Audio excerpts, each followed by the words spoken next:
¿Qué tal, amigos? Nuevamente el Magíster Marco Baldión en el curso Diseño Organizacional y de Procesos. Estamos en la unidad número 3, Organigrama y Cultura Organizacional.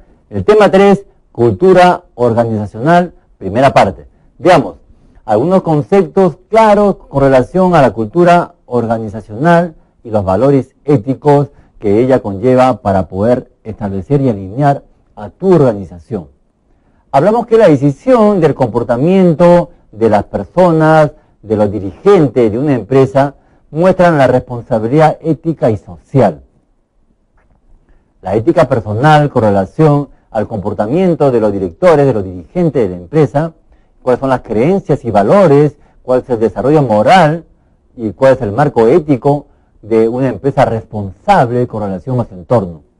Y de qué manera va a construir, ¿no es así?, sistemas organizacionales que va a poder sostener una cultura organizacional. Es decir, cuál es la estructura, cuáles son las políticas, cuáles son los códigos de ética, cuáles son los comportamientos del gerente y cuál es la capacitación e innovación de ella. Estos factores, estos conceptos, va a alinearse a la cultura organizacional. Cuáles son las ceremonias, cuáles son los ritos, cuál es el lenguaje, cuáles son las anécdotas, cuáles son los símbolos y cuáles son los fundamentos de los gerentes, de los fundadores de la organización empresarial. Y cuáles son los intereses externos, cuáles son los reglamentos, quiénes son los clientes, quiénes son los proveedores, cuáles son las fuerzas del mercado que van a desarrollar, impedir o fortalecer la cultura organizacional y los valores éticos que ella va a demandar. Recuerden que la cultura organizacional va a sostener a la estructura y va a ser un reflejo real de las personas con su relación a elementos externos de ella. Podemos definir o acercarnos a una definición de la cultura organizacional. Por ejemplo, podemos afirmar que es el patrón de comportamiento general, las creencias compartidas y valores comunes a los miembros. Por lo tanto, cultura organizacional es igual a la organización y la personalidad es igual al individuo.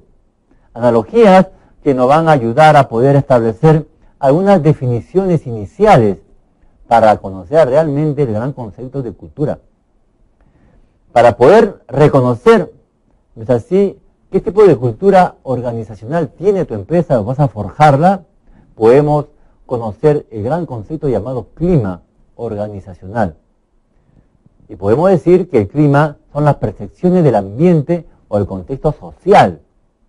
Son las decisiones de ese ambiente. Los compañeros de trabajo se ayudan, clima organizacional. Y las creencias, así, normativas, los valores, los supuestos básicos que caracterizan a una organización. Los empleados son nuestro principal recurso. Son formas de poder establecer ya algunas definiciones iniciales del gran concepto de cultura organizacional. Pero para poder conocer la cultura organizacional tenemos que establecer una medición y la hace a través del clima organizacional. Y el clima es una variable que interviene a través de las características de la organización. ¿Cuál es la estructura? ¿Cuáles son las prácticas de recursos humanos? A través de esas prácticas vamos a valorar, vamos a medir el clima y se va a traducir en resultados de la organización. Algunos referentes del clima es con relación a las decisiones de la organización, a los departamentos y sobre todo a los equipos de trabajo. A estos conceptos vamos a establecer y vamos a detallar la referencia de la organización, de los departamentos y los equipos de trabajo. Y el clima, pues así, organizacional, tiene algunas facetas. Por ejemplo, las descripciones tienen un contenido o una dimensión del clima. Uno, ¿qué tipo de autonomía tiene? ¿Existe confianza? ¿Qué grado de confianza existe entre las personas? ¿Cuál es la cohesión? ¿Cuál es la fuerza? ¿Cuáles son los objetivos internos de la empresa? ¿Cuál es la presión de la organización hacia los trabajadores o de los trabajadores hacia la empresa? ¿Cuál es el apoyo interno o externo? ¿Cuál es el reconocimiento de parte de la organización hacia los trabajadores cuando no han alcanzado los objetivos? que ella ha propuesto. ¿Existe justicia dentro de la organización? ¿Cuáles son los valores de justicia que ella han fijado? Y por último, ¿cuál es la innovación con relación a los recursos humanos y además con relación al gran objetivo de desarrollo de la organización? ¿Y cuál es el nivel de operatividad con relación al individuo? ¿Cuál es el clima psicológico que él vive y convive con las personas? Y un gran concepto de nivel de operatividad son los agregados, es decir, la formación de equipos, la formación de departamentos, la organización y cuál es el clima compartido. Los niveles de operatividad además establece que hay algunos requisitos para obtener climas agregados, clima de renovación en equipos, en departamentos. Es decir, cuál es la homogeneidad o acuerdo interno luego de los desajustes, de la valoración de las diferencias de la organización, o cuál es la discriminación que puede existir en una organización. La formación del clima organizacional establece, por lo tanto, por qué se desarrollan las percepciones compartidas en la organización. Hay un enfoque estructural. Los miembros de una misma unidad tienen percepciones de clima similares porque están expuestos a una estructura común. Y las características estructurales pueden afectar las percepciones del clima. Los miembros, por lo tanto, las personas, los integrantes de una organización, tienen percepciones similares cuando están expuestos a una estructura común, a una estructura informada, comunicada. Es decir, las percepciones de los objetivos, pues así, ya están conocidos y reconocidos, por lo tanto es posible establecer una percepción homogénea del clima organizacional. Y las características estructurales pueden afectar las percepciones del clima.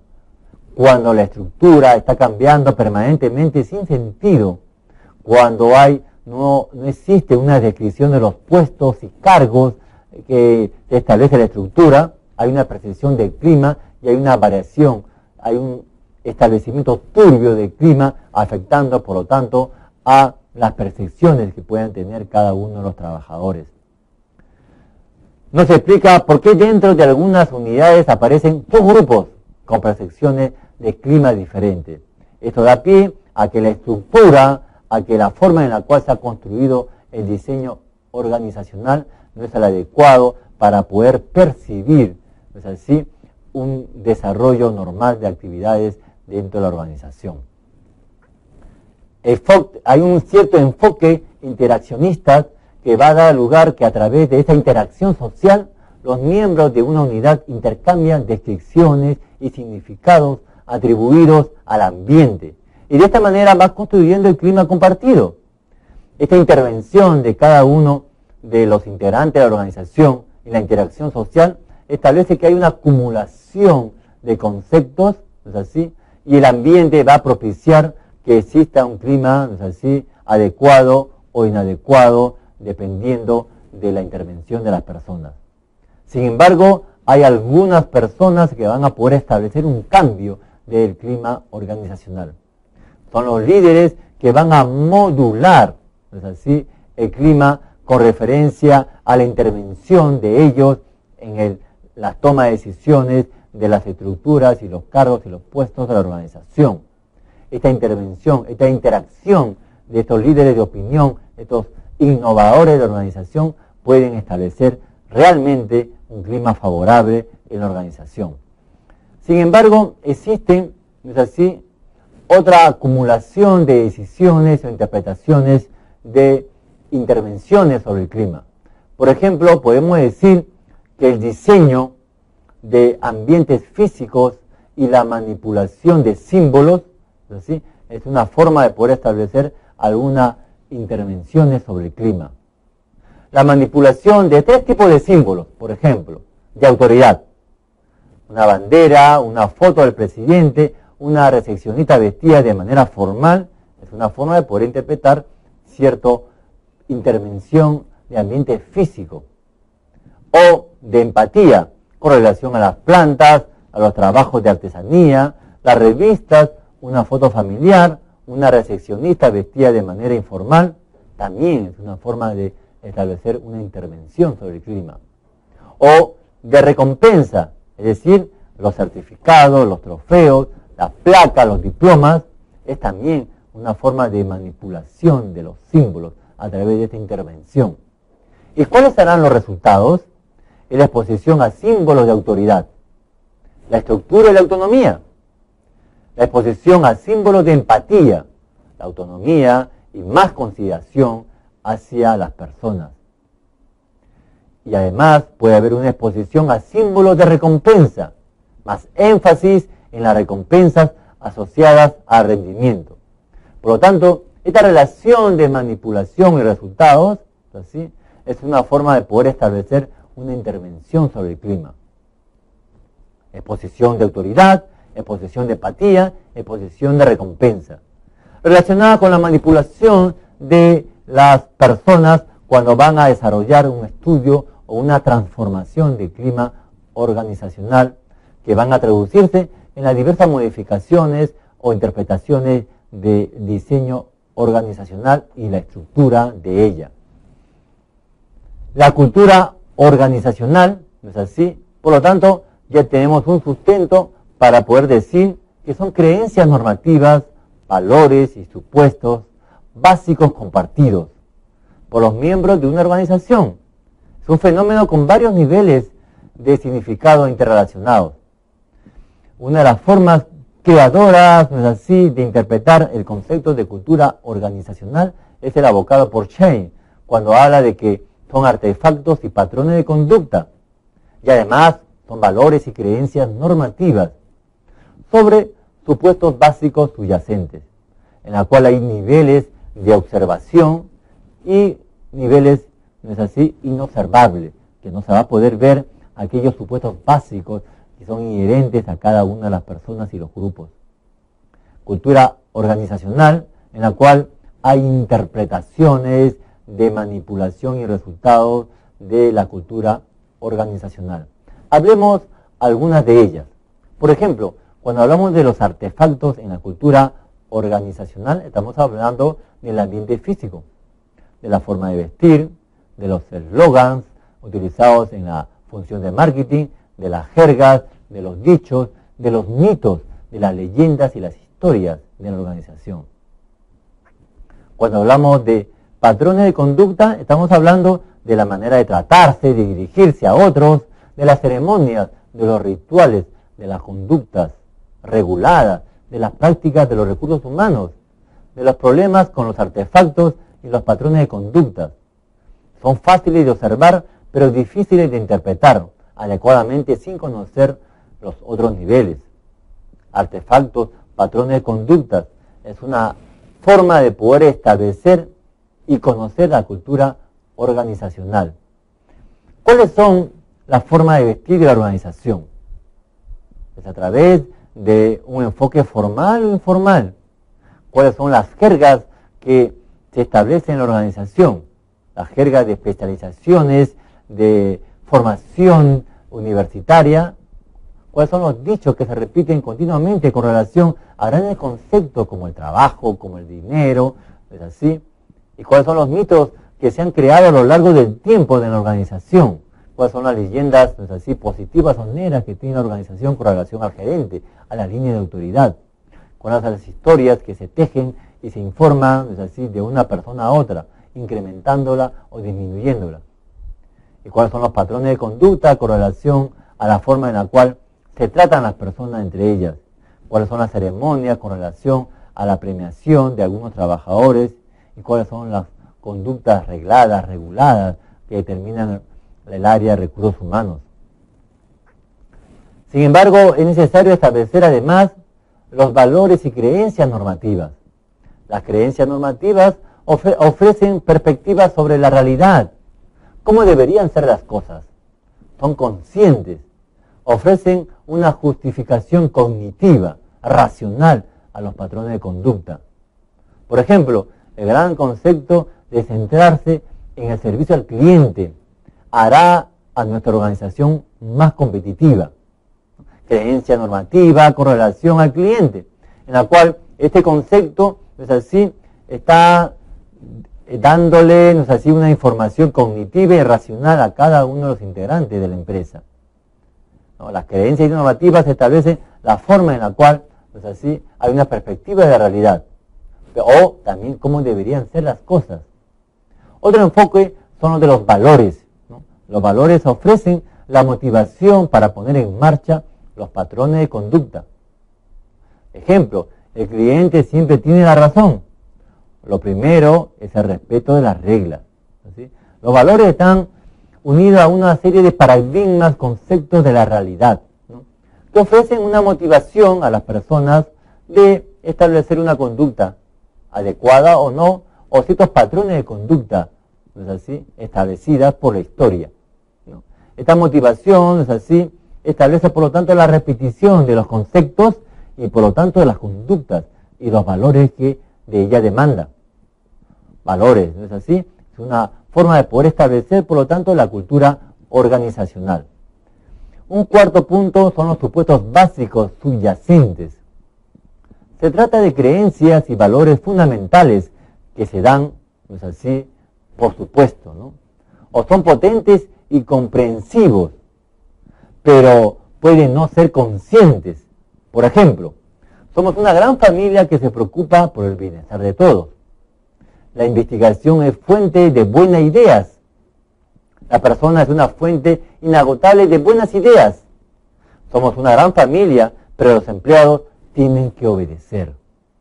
Los supuestos básicos subyacentes, ¿no es así?, repetidos por la línea de autoridad más importante de la empresa, supone un comportamiento con relación a esta información repetida a lo largo del tiempo. Estos ejemplos da a pie de que las personas puedan interpretar una conducta determinada o no, o pueda establecer una restricción a ideas diversas en cada una de las áreas de la organización. Estas creencias y estos valores, ¿no es así?, se dan por hecho y son potentes y comprensivos, pero no son conscientes. Probablemente son aprendidos dentro de otros factores, ¿no es así?, de influencia de la familia, del entorno más próximo a los líderes de la organización.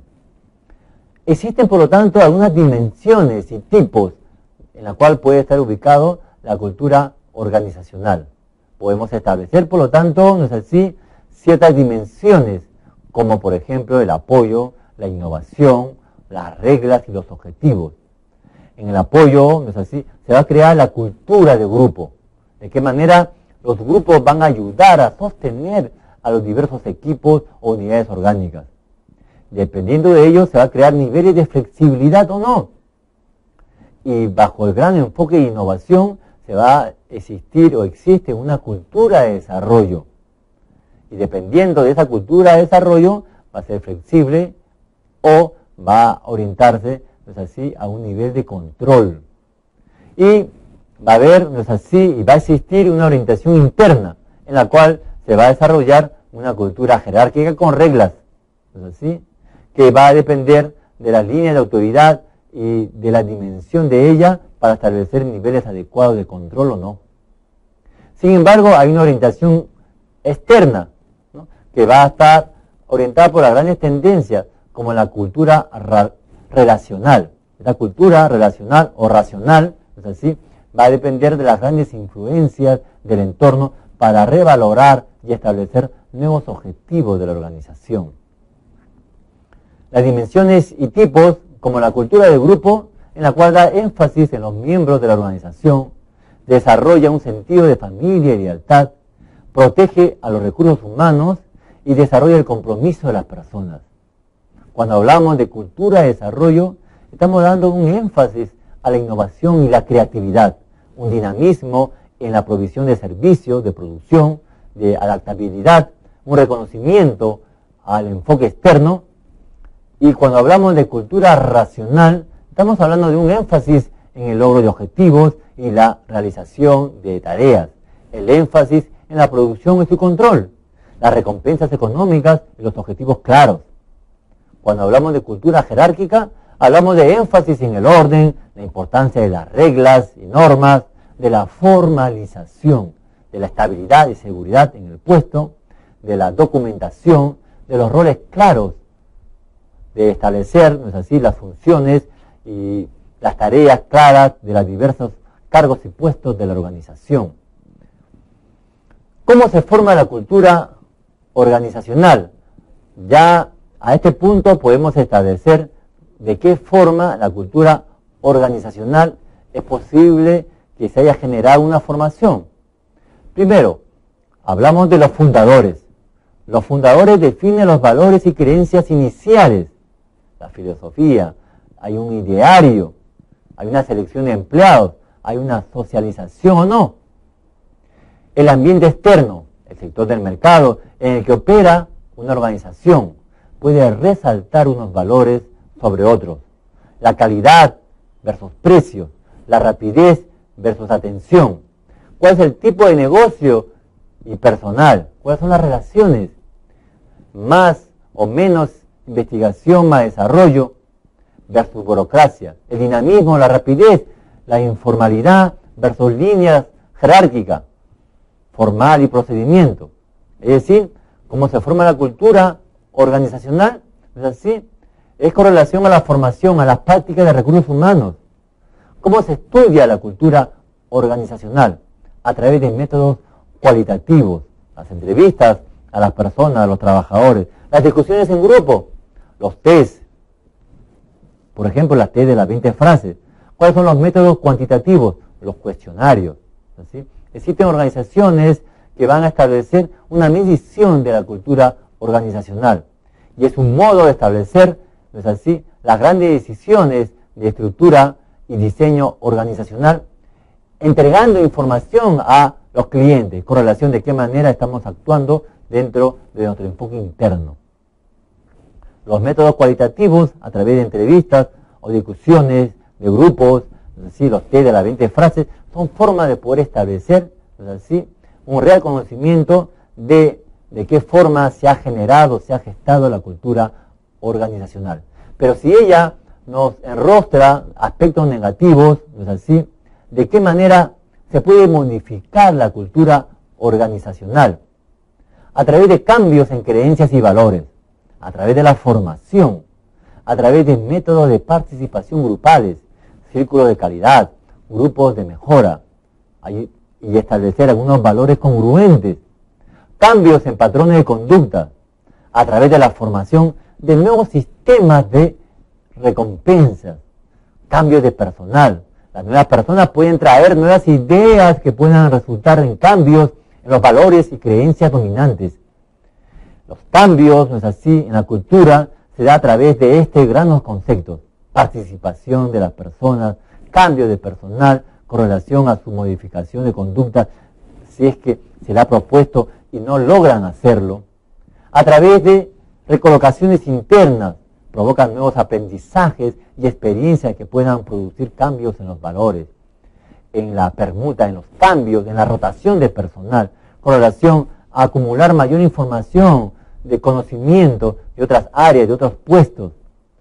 Puede establecer, por lo tanto, cambios en la cultura organizacional. Es relevante e importante establecer de que cada uno de estos conceptos va a formar y va a establecer una cultura que es el rostro de la estructura y por lo tanto del desarrollo organizacional. La técnica aplicada en los capítulos anteriores y temas anteriores se va a sostener a través de la cultura organizacional y la forma en la cual se va a establecer la verdadera participación de cada uno de los integrantes de la organización en las grandes decisiones de la empresa. Por lo tanto, cambios permanentes, ¿no es así?, de la organización para establecer una cultura moderna de la empresa, de tu empresa, que requieres diseñar urgentemente. Terminamos con esta información, el tema número 3 de la cultura organizacional, la primera parte de la unidad número 3, organigrama y cultura organizacional de tu curso, diseño organizacional y de procesos. Muchísimas gracias.